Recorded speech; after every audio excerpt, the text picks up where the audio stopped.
Isa pong mapagpalang umaga sa ating lahat mga kapatid. Pagpalain pong lahat sa pakikinig muli ng kanyang salita sa umagang ito. Mga kapatid, sa buhay ng isang tao, dumarating ang panahong mararanasan ang hirap at sa mga hindi inaasahang mga pangyayari sa ating buhay. Dumarating tayo sa puntong gusto na lang nating sumuko at iwan ng lahat. Pero papaano ba makakamit ang tunay na tagumpay mga kapatid? Ang tagumpay ay kayang abutin ng sino man, pero kailangan ang pagsisikap.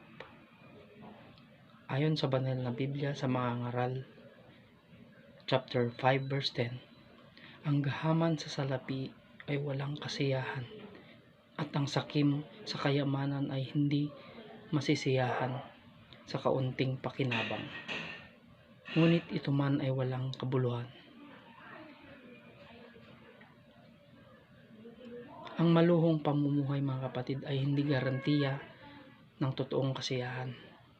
Ang kaligayahan ay hindi nabibili ng salapi, at kung nakakaraos naman tayo, wala namang kaugnayan ang kinikita sa pagiging masaya.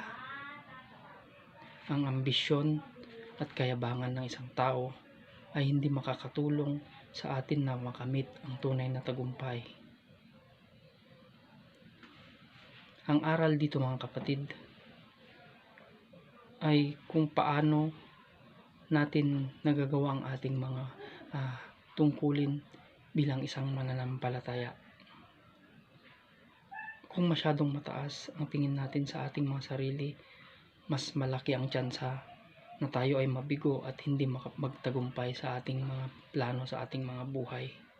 Sabi nga sa banal na Biblia, ipagkatiwala mo kay Yahweh ang iyong mga gawain at magtatagumpay ka sa lahat ng iyong mga layunin.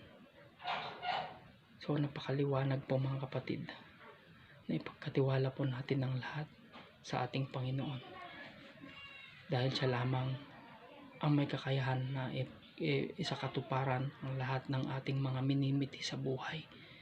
Kaya sa pagkakataong ito mga kapatid, simulan mo na kapatid na ipagkatiwala